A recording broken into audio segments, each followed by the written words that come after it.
All right, it's morning and I am getting ready to hike. I want to get a shot of the map of what I'm doing here. This is the Fish Dam parking area. So I crashed here last night, got up here last night, and so I'm going to hike south on that cross connector trail down to the Chuck Keiper trail and start hiking east. And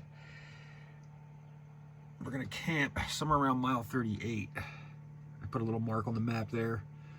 The guidebook says there's some good camping down in there. And then Sunday, get up and then do the rest back to the parking area there. So that is the plan.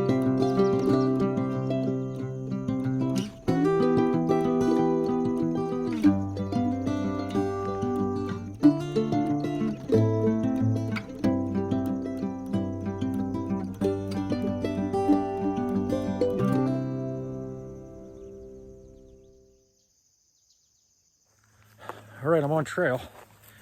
That East Branch connector trail is a little tricky finding it from the Fish Dam parking area, but it's not bad.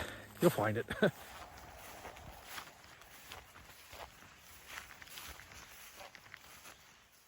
Yeah, this is an interesting tree.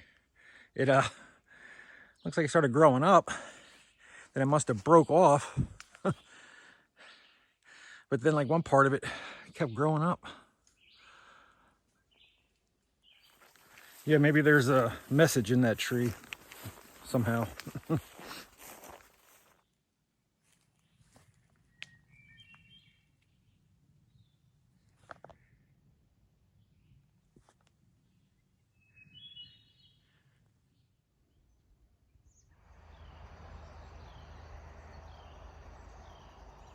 So yesterday, I worked until 3:30 and then drove about 4 hours to the trailhead, Fish Dam parking area. And right before I pulled in, I saw a cargo van, camper van pull in. Real nice one too, Dodge. And it was a girl who was driving from New York City to Michigan. And yeah, she was cool. She was cool. And then the sunset last night was really nice. It was a nice ending to a long day of work and then just driving, and then like right when I got to the trailhead, I got to see a really nice sunset and a cool camper van, and yeah, it was much nicer than Bart, but that's okay. I still love Bart.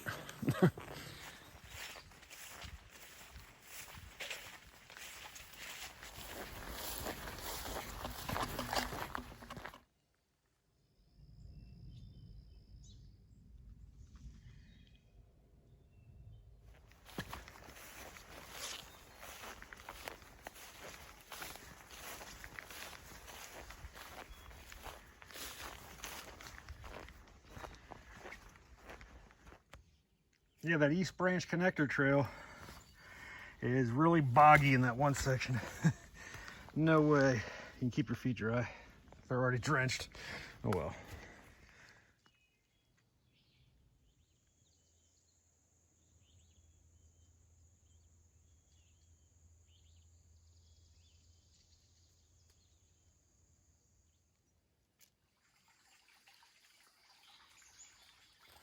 Whew. Yeah, aside from that really wet, boggy area, this East Branch connector trail is worth doing. It's nice. It's really nice.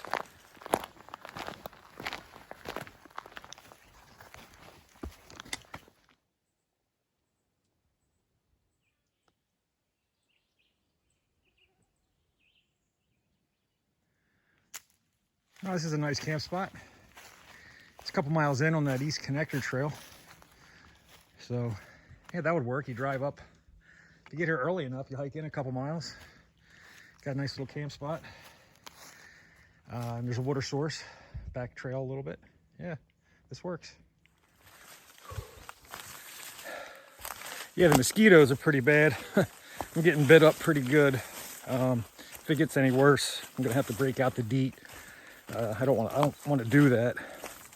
I don't like that stuff, but if it works, it works. Nice bridge on that East Connector Trail. And nice little camp spot. So that makes 2 of them so far on this side trail.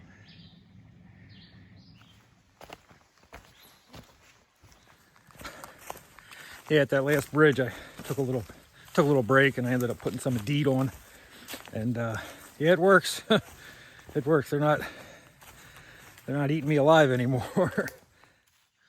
West loop, east loop, west loop, east loop. Let's do east loop. I'm doing the east loop.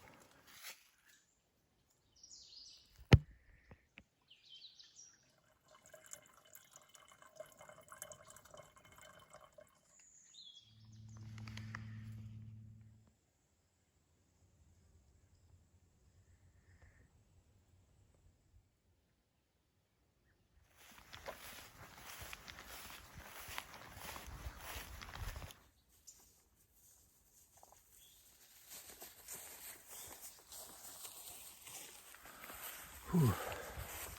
Well, this is a nice section here. It's nice and open, sunny. Yeah, this is nice.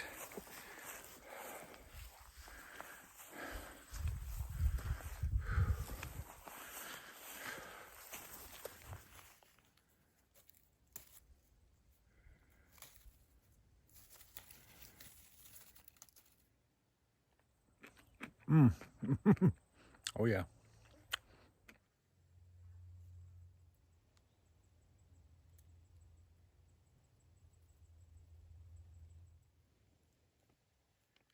That's a nice blaze right there. That's a really nice blaze.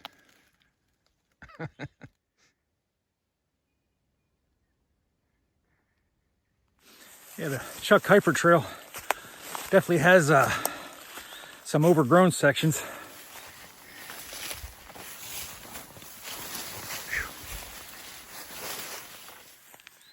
Yeah, I would definitely recommend long pants if you're doing the Chuck Keiper Trail. I'm in shorts, and I have those zip off pants that I can put long pants on or whatever, if I have to. But I don't like hiking in pants. I like to keep the airflow going. My legs are getting scratched up a little bit, but it's not that bad. It's not that bad. Ow. Ow. Ow.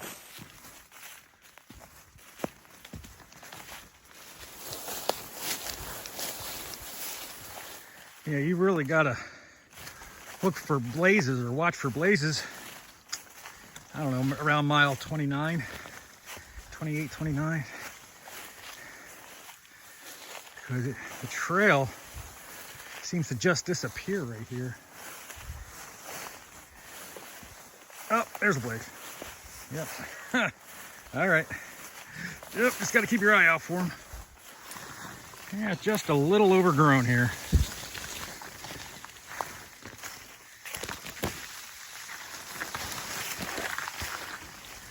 Man, this is prime bear habitat. Lots of cover. Blueberries everywhere. I want to see one. Maybe even get it on camera. But I don't know, we'll see. Hopefully from a distance. This is a nice area here. Nice and open with all the ferns. But yeah, I don't know if the ferns are actually good for the forest.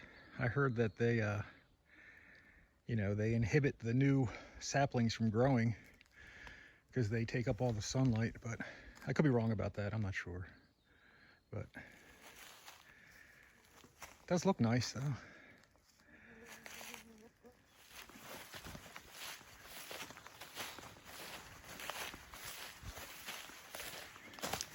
This is the perfect rock to sit on for break. I'm taking a break. So this chocolate brownie Cliff Bar Kind of looks like all the bear scat I've been seeing. That's not very appetizing.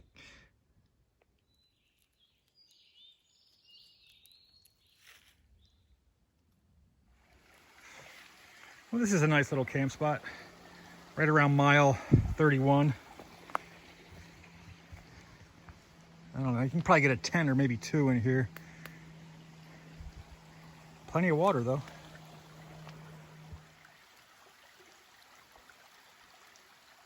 So, after you go straight down to that creek, the trail makes you go right back up again. Whew.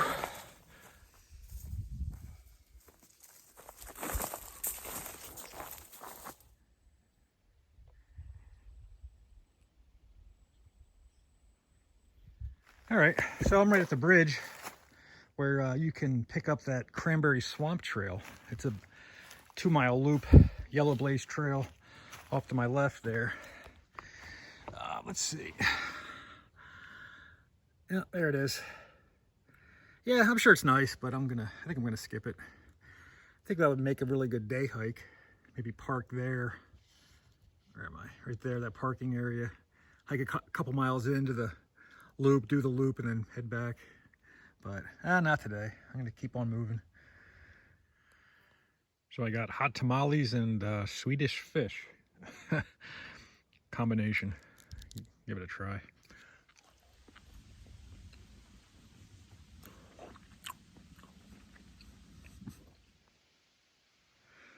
So the guidebook says we got a climb coming up, but it says while in the midst of the 350-foot climb, take a break and check out the crazy tree growing around a rock to the right of the trail.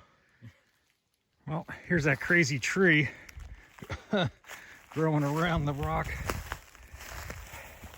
like the guidebook said.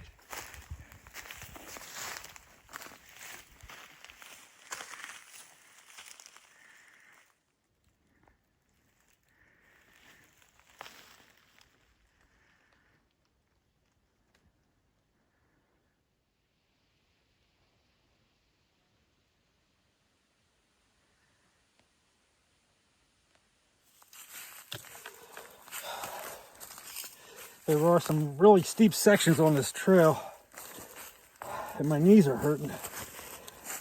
I'm getting old, but I'm going down backwards. It's doable. Just take it real slow and easy, but it doesn't hurt your knees as much.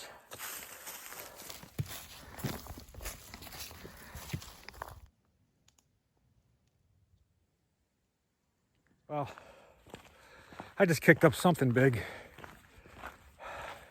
And those pines there, it had to have been a black bear.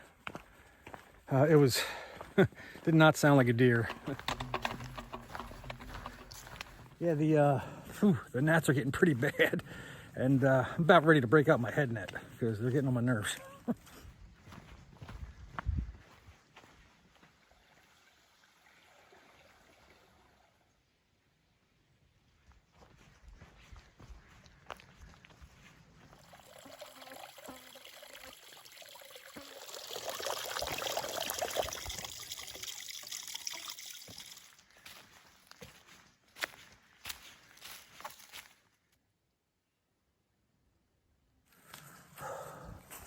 So I've got about 4 more miles to get to where I want to camp tonight. What time is it? 2:30. I don't know, get there around 5-ish. That'll give us time to relax and maybe even get a fire going if I still have the energy. We'll see. So this is the campsite right around mile 35. Yeah, it's not bad.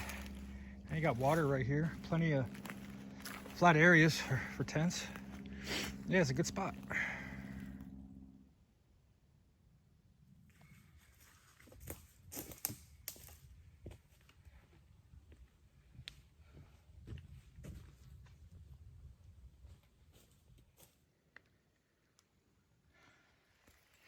Yeah, I believe these are called May apples.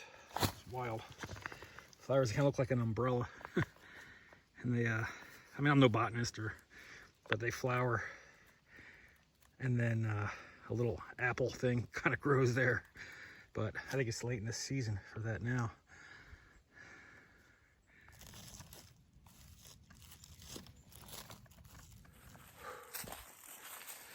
Well, I have to admit, the last mile or so was pretty miserable. It was straight down and my knees were screaming, so I had to go down backwards.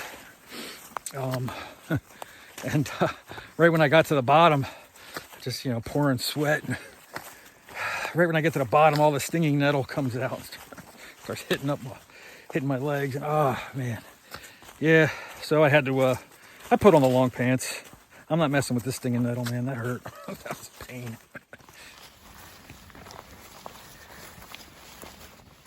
But yeah, I would definitely recommend long pants, or at least those pants where you can zip off the bottom half, because yeah, there's a lot of this stinging nettle here. That's all stinging nettle, or wood nettle, whatever the heck it's called.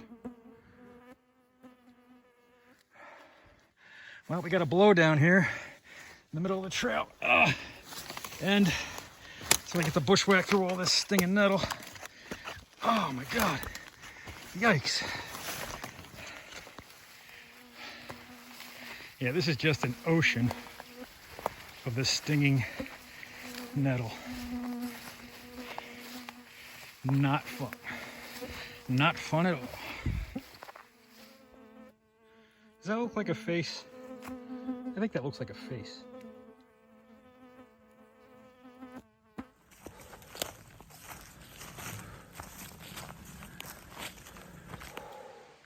Yeah, this section of trail is tough. There's no trail. Yeah, that last section of trail I was on was tough. I was drenched in sweat and just, yeah, I was not having a good time. I said a couple swear words. But anyway, I found a flat spot. I don't even think it's a real camp spot, but it's relatively where I wanted to camp anyway. About 13 or so miles in. But yeah, the bugs are bad. I was getting eaten up. I had to wear my head net.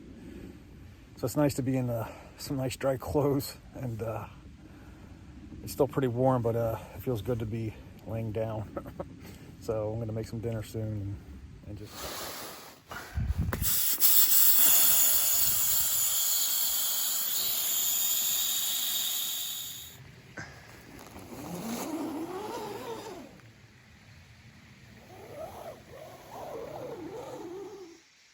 Yeah, so last night I put my soaking wet, sweat-drenched t-shirt on, just kind of propped up on my trekking pole there against the tree, and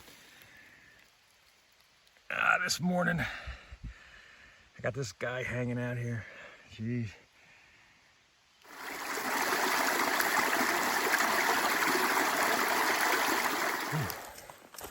Oh, good morning. It is about 8 o'clock. And I'm off and running. Last night wasn't the most comfortable night I ever had. It was hot and the bugs were bad. And I think I got a little bit of heat exhaustion or dehydration or something, because I was not feeling very good last night. Even laying in the tent, just it was so hot. It's like when you're laying there, and if any piece of your skin touches another piece of your skin, it gets all wet and just. But yeah, and it's August, so that's what you can expect. But anyway, I'm feeling better, and yeah, let's see what today brings.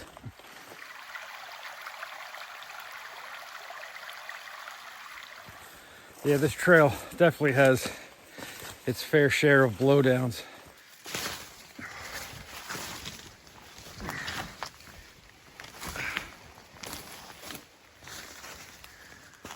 Jeez. All right. Low bridge. Very low bridge.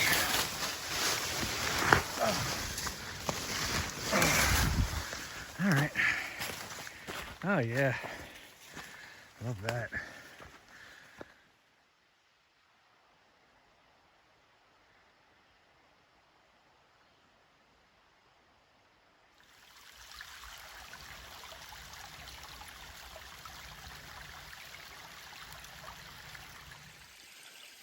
I have to say, if you want that a wild feeling to your hike,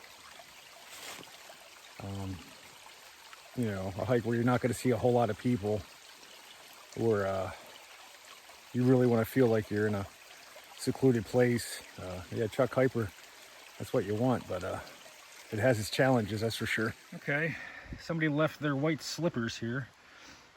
Okay.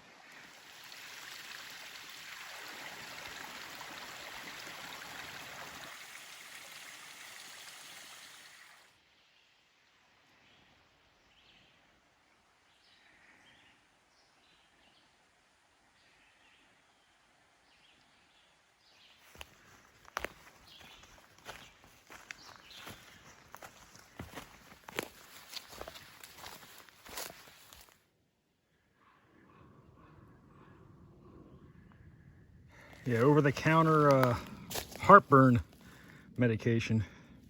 They're expensive, but they're worth it. I always get heartburn out here.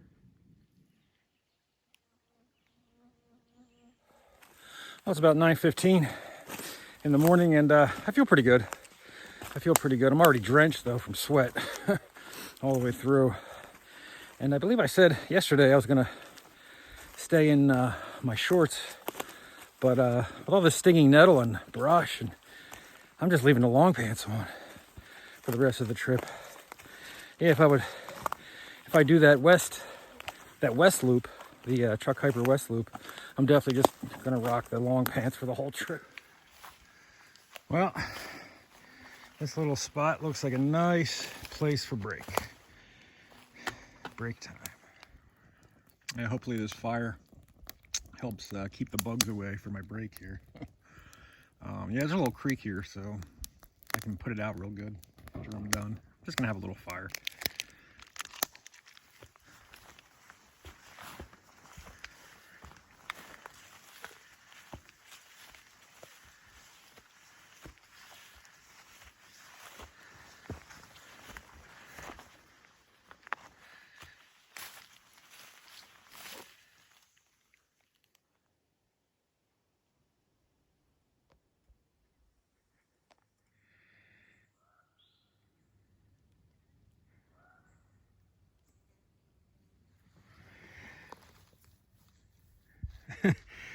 It's like carpet. It's nice.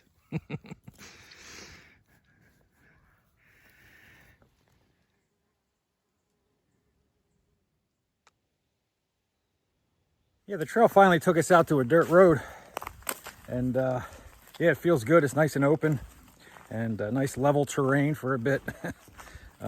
No climbing over and under blowdowns and stinging nettle. But yeah, I'm enjoying this for a bit.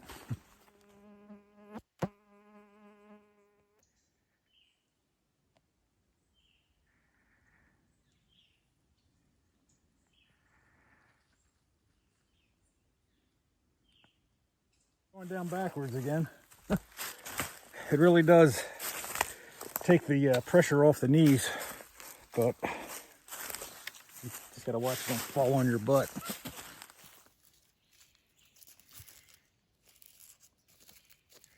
Snake skin, I guess.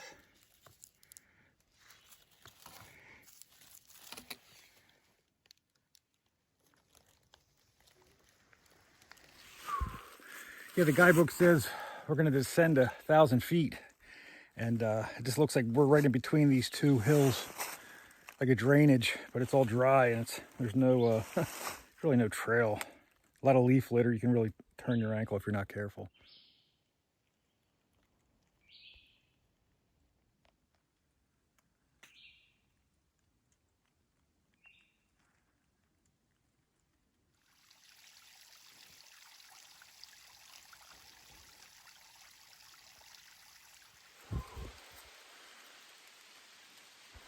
I think it's starting to rain.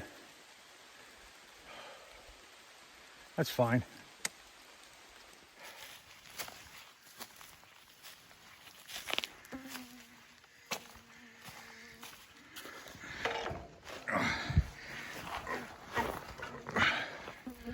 All right.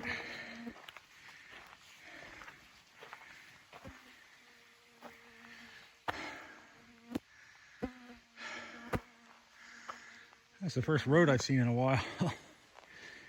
Whew. Ah, all right. Back in the woods we go. Well, it looks like the rain is going to hold out, but I wouldn't mind it if it did rain. It would cool things down. And it looks like the trail parallels, I guess that's 144. Yeah, so I think I got about 4 miles to go to get back to the van. And yeah, I feel okay. I'm still drenched from sweat, but yeah, we're still plugging along.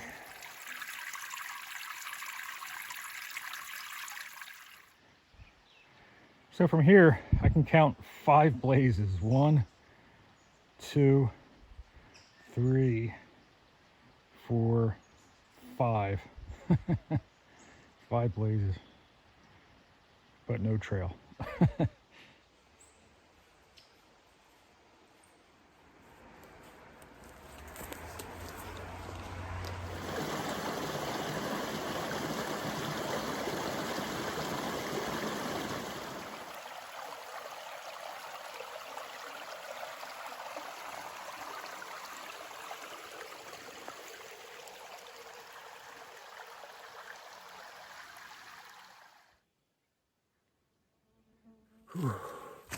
We have been going up for about an hour straight.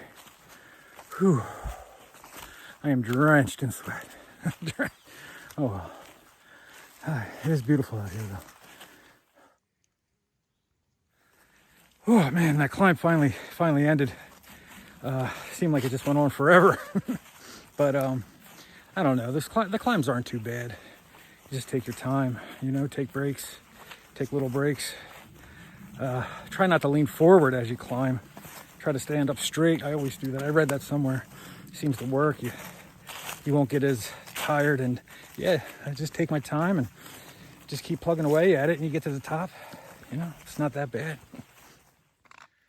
Those are some old Chuck Keiper trail signs right there. Trail dumped me out to this gravel road, and it feels good. Oh yeah, this is nice. I don't know, I wouldn't want to walk on a road, you know, for miles and miles and miles, but it is a nice little break.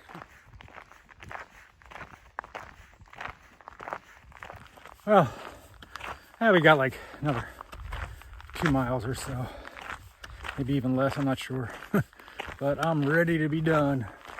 This was just an overnighter, but yeah, it was tough. It was tough. So it's gonna feel good to get these sweaty clothes off and get in some dry clothes and get some good food. Yeah, I have to say, it feels weird recording while I'm hiking. It's like another chore you gotta do. Yeah, ever since I was a kid, I never really wanted my picture taken, or, you know, at family gatherings, and they say, oh, let's get a picture. I'd always be like, I don't want my picture taken. But I don't know. I think I'm kind of over that. And it'll be a good way to just record my hikes as the years go on. It'd be kind of nice to look back and, you know, see the different hikes I've done. And whoa! Oh man, that turkey just scared the crap out of me. Holy moly. There he goes. Whew. That turkey was so close. It was like a foot away from me. I hear him out there. I must have woke him up. So what was I saying? Yeah, I just think doing these videos will help. I mean, I've always journaled, you know. I'd always write in a journal at the end of the day in the tent. Not every time, but, you know, and I still have those journals and I read them sometimes. And it's a trip, man. I read a journal from like 15 years ago. Well, we've been on this road for a bit. And now I think we're finally turning off back into the woods. Yeah, that turkey encounter kind of reminds me of grouse, rough grouse, which is believe it's a Pennsylvania state bird, the ruffed grouse. But yeah, man, you spook one of those and whew, it'll wake you up. They're loud. I remember one trail, I don't know what trail it was, but I'm hiking along and this bird just pops out of the side of the trail onto the trail, and it looked like it was wounded. And but it kept like moving in front of me. It kept walking. It looked like it was hurt, and then it went off into the other side of the trail. And I remember thinking that's I think the mother grouse. That's what they do to kind of lure the prey away from their babies. They pretend like they're wounded, like if it's a fox or any other kind of animal. So yeah, that's what it was doing. It was the weirdest thing. I'm just hiking along, and all of a sudden this bird comes out, and I'm like, okay. And then it goes off. I'm like, all right, that was cool. Yeah, some sections of the Chuck Keiper, the East Loop, are actually really nice. It's a nice little section. Well, this is definitely the parking lot. I remember that porta potty. Yeah, I had dinner on that picnic table a couple days ago, and there's Bart. There he is. Oh, that's a cool feeling. 22 mile loop. 22 miles. Feels good to be back. Feels good to be back.